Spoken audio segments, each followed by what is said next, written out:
Now, first we want to thank Google for early access to the Google Pixel 5 and everything in this care package. As part of Team Pixel, we're really appreciative for the support that we get from Google and being able to play with this new tech to help you with your buying decision. So let's get right to it. Now, this unboxing is going to be an unboxing of an unboxing because basically we have a box that then has boxes inside of it. But I wanted to share with you what the overall experience is when you receive something from Google. So first of all, this came in Saturday. It says help has arrived. Many of the reviewers, like myself, are under NDA, not really to show a lot of the features that are in it. That's why I held off this review so I can give you more than just opening up a box and showing a product. So this product review is coming out right after our NDA, so you'll be able to see pictures, you'll be able to see the overall experience as opposed to just opening something up and just telling you how great it is. So as we open up this box, you'll notice that they highlight the Google Hyperspeed Helper. And this is because this is a 5G version of the phone, and we'll take a look at the specs and everything else. As we open this up, we're going to get a couple cards in here. So you can see Google is just highlighting again that they're happy to provide, and we're very happy to receive not only the Google Pixel 5, but the Pixel 5 case, and it includes the Pixel Buds. We did review the Pixel Buds on the channel before, so make sure you click on this link if you'd like to learn more about it and the overall features. Now, what else do we have here? We have another little thank you card. I'm just making sure that, again, we mentioned that this was a gift from Google and that it was made by Google. Absolutely. So let's see what else we have in the box. I'll move this over to the side. Here's our package. Check this out. So what we have here is our Google Pixel 5G, a Pixel 5 case, and the Pixel Buds. Let's go ahead and remove these and see what else is inside. I think that's going to be all of it.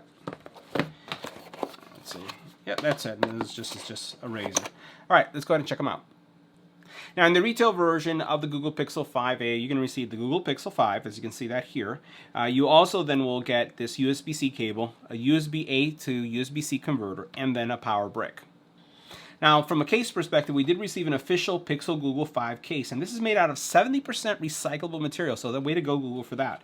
And as we take a look at this case, it has a soft interior, right? Really nice, almost like a felt interior. And has a cloth texture on the back. That's really nice. Now, taking a look at the Pixel itself, let's just get this out so you can start looking at this. The Pixel itself is actually smaller. This is not like the XL versions, right? But really nice, I would say, feel. You're starting to see a lot of these smaller handsets coming out, not the large ones, even though you do see the large versions from Samsung, and even with the upcoming iPhone release, you'll see some larger versions. But small fingerprint sensor in the back, which is really nice, and just a nice set and finish to the back. This does support now wireless charging as well. When you look at the buttons themselves, you have your power button, volume rocker. Everything is within reach. I don't really have ginormous hands, so everything feels good. Now, straight out of the box, the Pixel 5G has Android 11, has the most current version of Android. And if you're considering a Pixel phone, you would be doing it because you're going to get always the most current version of Android before anyone else gets, especially with these newer phones. Now, the other thing that's pretty amazing about this is going to be the camera. So let's talk about some of the camera features here. Now, as we take a look at the camera specs, we'll also take a look at some of the other specs that are available here on Google's website. So first of all, as we look at the cameras, you have a 12 megapixel camera, and we actually now have, with this version, not only a 12 megapixel camera, but we also have a wide angle lens, which is something that I know a lot of us have been missing from the previous Pixels. In addition to the 12 megapixel, you have an 8 megapixel front-facing camera, which is going to be great. It's going to be great for those portrait photos with a nice blurry, dreamy background. From a video perspective, because I know a lot of you take videos with your phones too, these are all the things that you can do. So you're looking at 1080p, 30 frames per second, 60 frames per second, 120 frames per second, and 240 frames per second. That's really good. So if you're looking for having a slow-mo photo or slow-mo video in this case, the higher the frames, the more silky smooth that slow-mo is going to be when you slow it down in any kind of editor. You also have 4K capabilities at 30 frames and 60 frames per second. And even at 60 frames per second, you can still get some really decent slow-motion footage out of this. The front-facing camera is going to give you 1080p at 30 frames per second. So that's pretty neat. Now, from a display perspective, you're looking at a 6-inch screen, which is pretty impressive given how small this phone is, but you'll notice that it has really small bezels. As we come down to more details about this screen, you're looking at an aspect ratio of 19:5:9, FHD plus 1080 by 2340 with the flexible LED at 432 PPIs. HDR support, which is great, and then full 24-bit depth with 16 million colors. So you're really going to have a great display here.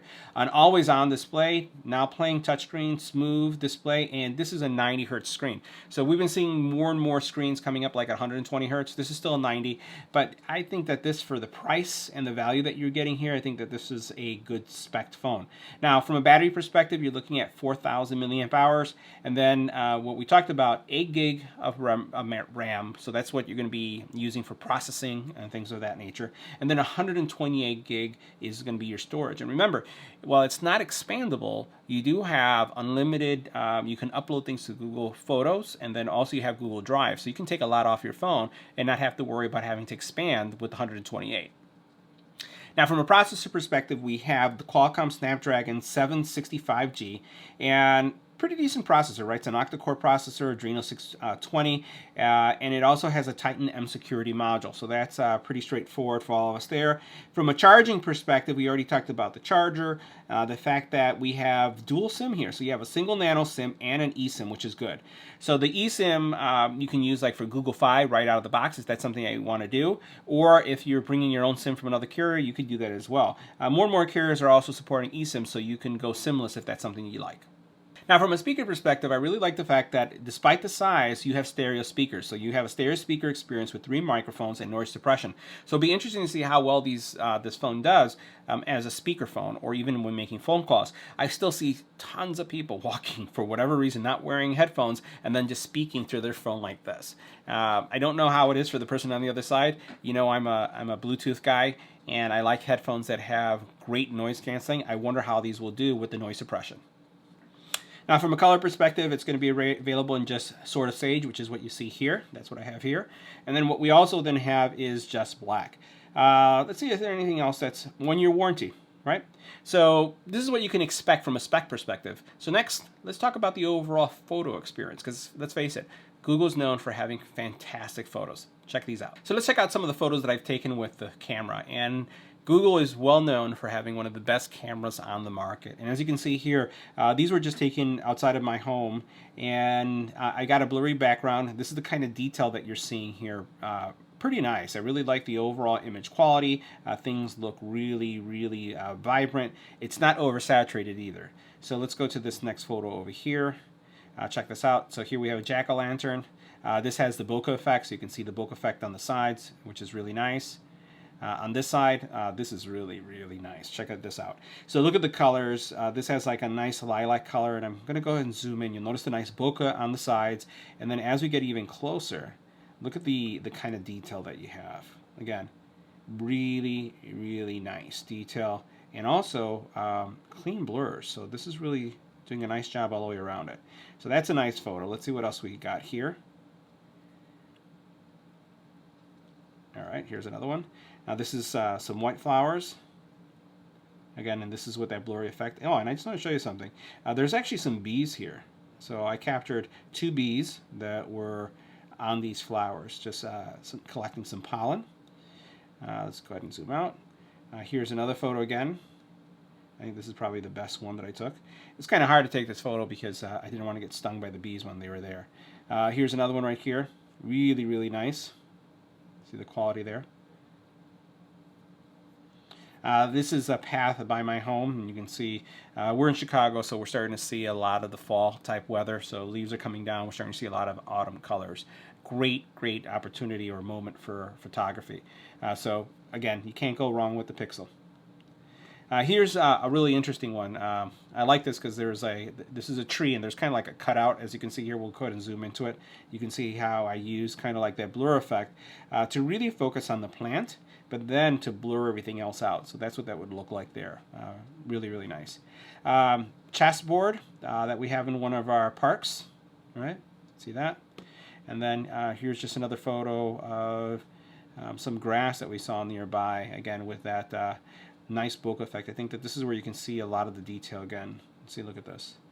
And the hard thing about this is you had to be there for this photo.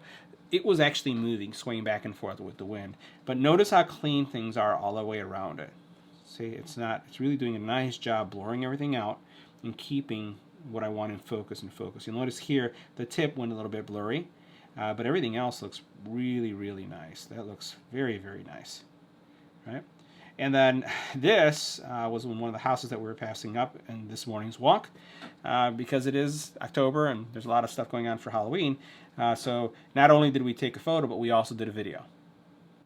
Now, from an experience perspective, you know, the Google Pixel line of phones is really bloatware free. So the phone really just has the basics when it comes to what Google provides. It's great that it's going to be upgraded regularly. So what we're going to be doing is, in the next videos, we're actually going to have first 10 things, you know, tips and tricks on things that you should do with the Google Pixel 5.